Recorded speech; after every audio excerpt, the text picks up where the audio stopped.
Nursing പ്രവേശന ക്രമക്കേടിലെ കൂടുതൽ വിവരങ്ങൾ പുറത്തുവിട്ടു 24. പത്തനംതിട്ട വടശ്ശേരിക്കര ശ്രീ അയ്യപ്പ കോളേജിലെ മാനേജ്മെന്റ് സീറ്റിലെ പ്രവേശനത്തിലും മെറിറ്റ് അട്ടിമറിയുണ്ടായി എന്നാണ് പരാതി. ഇതുമായി ബന്ധപ്പെട്ട ഫീ റെഗുലേറ്ററി കമ്മിറ്റി ശ്രീ അയ്യപ്പ കോളേജിന് നോട്ടീസ് അയച്ചു. 24 ഫോളോ അപ്പ്.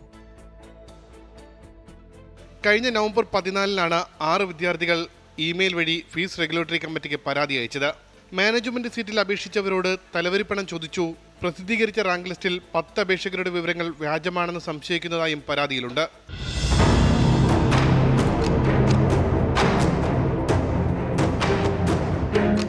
വിദ്യാർത്ഥികളുടെ പരാതിയിൽ ഫീസ് റെഗുലേറ്ററി കമ്മിറ്റി അയ്യപ്പ കോളേജിന് നോട്ടീസ് അയച്ചു.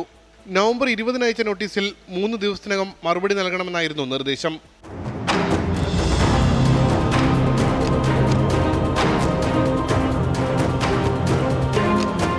പക്ഷേ ഇതുവരെ മറുപടി ലഭിച്ചിട്ടില്ലെന്ന് ഫീസ് റെഗുലേറ്ററി കമ്മിറ്റി അറിയിച്ചു. അതേസമയം ഫീസ് റെഗുലേറ്ററി കമ്മിറ്റി നോട്ടീസ് ലഭിച്ചിട്ടില്ലെന്നും അഡ്മിഷനിൽ ക്രമക്കേടുകൾ നടത്തിയിട്ടില്ലെന്നും അയ്യപ്പ കോളേജ് അധികൃതരും പറഞ്ഞു. ഉമേഷ് ബാലകൃഷ്ണൻ, 24, തിരുവനന്തപുരം.